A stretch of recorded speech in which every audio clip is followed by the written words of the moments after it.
you see what's going on in Baltimore, what goes through your mind as far as what's causing it? Well, it's years of anger. You know, when it's the acts of like when you take something for so long, and you take and you take and you take and you take and you take, you have to expect some kind of repercussion. You have to expect some kind of ventilation of frustration. To write off those acts as thuggery and criminality is to delegitimize black rage. It is as to say to diagnose it with something like, you know, to what is it, pathologize, you know, as it for being something else. What I look at it as is I say I understand.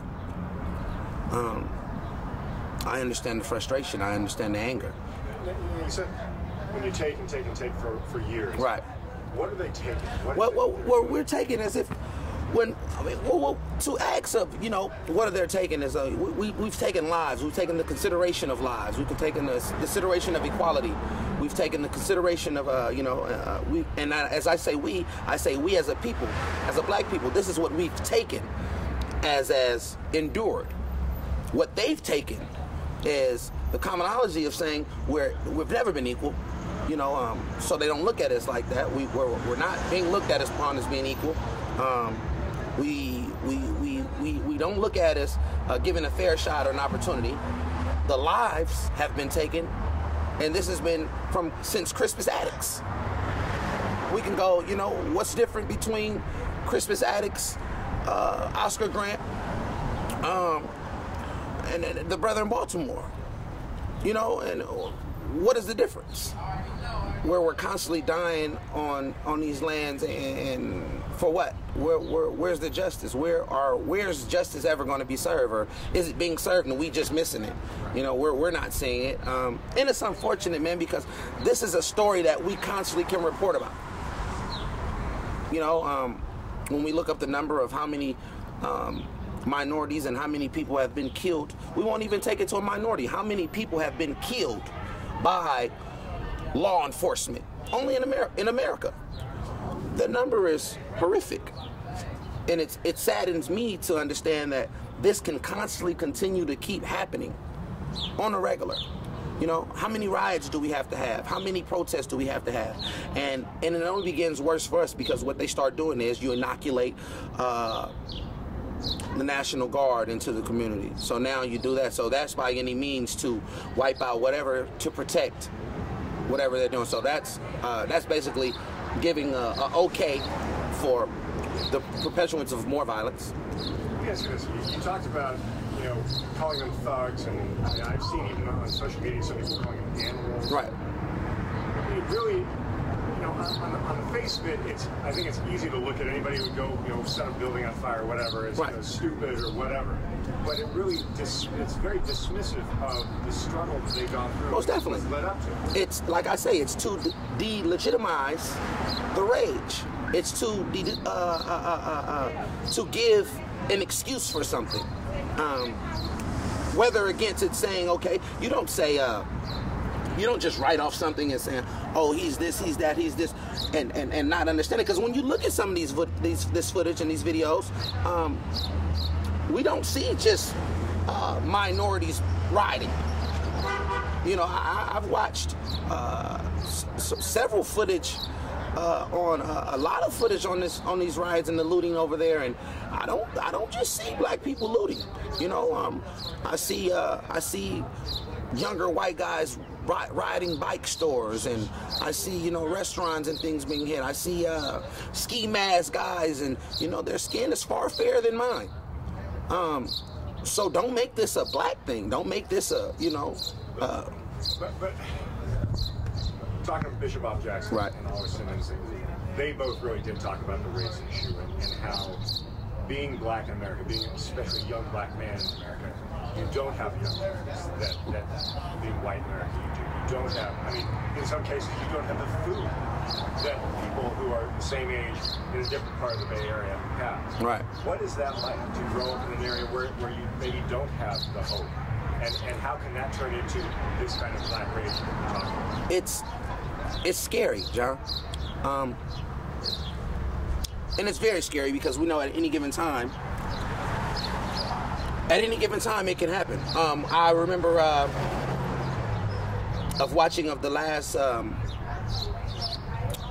riots that we recently had for Michael Brown, where they came way down here to my neighborhood, and I was just like, wow, like I was sitting right here, and I was just looking, and they were like, I'm like, whoa, don't touch this barbershop, like, this is black owned, this is us, this belongs to us, don't touch this.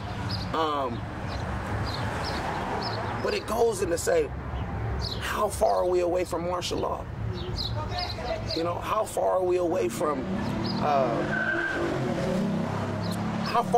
from the things that we never thought we could fathom, as far as police being on every corner, and they running in houses and taking all guns and all things like that, and tracking devices and things. How far are we away from that?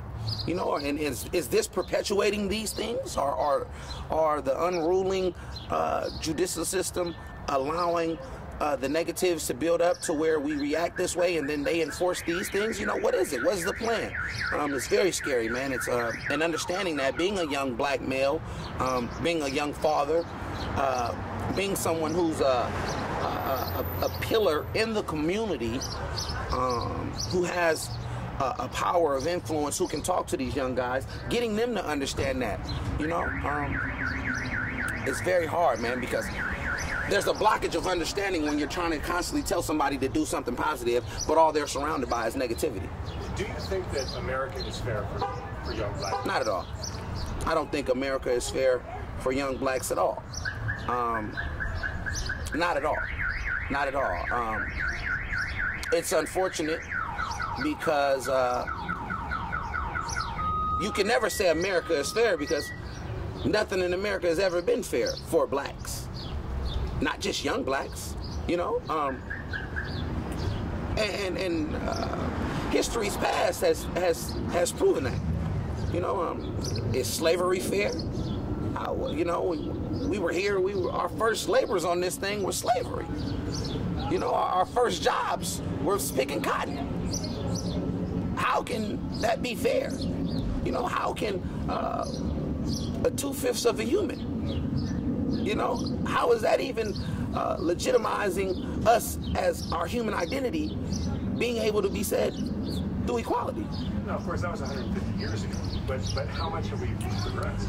Well, if we remove the cotton fields and we remove the plantations and we implement the prisons and we implement the labor that we do inside of prisons, it hasn't changed much at all. Now, at those times we had free slaves, and we had slaves who were able to evade slavery by heading up north, and there were opportunities for them. And modern day times, there are opportunities for some of us. And I'm not saying that we're all just on a road to Damascus. There are many of us who are very appreciative of the opportunities that we've been blessed with and granted. Some of us have been given an opportunity to make better of our lives, whether it be through schools, whether it be through sports, whether it be through entertainment, whatever it may be. There are some of us who have had an ability to, quote unquote, experience the free slave. But until we all experience and share that feeling, we still slaves. We still in slavery. So you think that what's happening in Baltimore could and quite possibly will happen here? Not only here, but in all other inner cities around America. This can happen in Detroit. This can happen in Los Angeles. This can happen in Harlem. This can happen in Miami. This can most definitely happen in Chicago. These are all cities who have been tired of being a victim. How long can you expect the victim to just accept being a victim until he starts victimizing? until he starts changing the way the mirror is. I'm not going to look at me like this anymore. How long can you expect that? You know? And I'm not trying to perpetuate it. And I'm not trying to insinuate that that's what needs to happen. Because when you do that, then you deal with more death. You deal with more incarceration. You deal with more opportunity being stripped from us. But we must do something. The power and the people who held accountable for these, us as representatives of these communities, the leaders, we must combine our minds, and the athletes must come back, the entertainers must come back, the legislative system, the chief of police, and we must have meetings and say, what can we do? Let's build. Not just what can we do, let's do. Let's get out here and do. Because until then, you leave the minds, you leave grown man decisions to be made by young boys. And those young boys only see war. So in war, they only react with what you do in war. When you say war, you mean street war. It's a street war. It's a street war, man. Every time you look up, it's a street war. And this is happening in every inner city in America.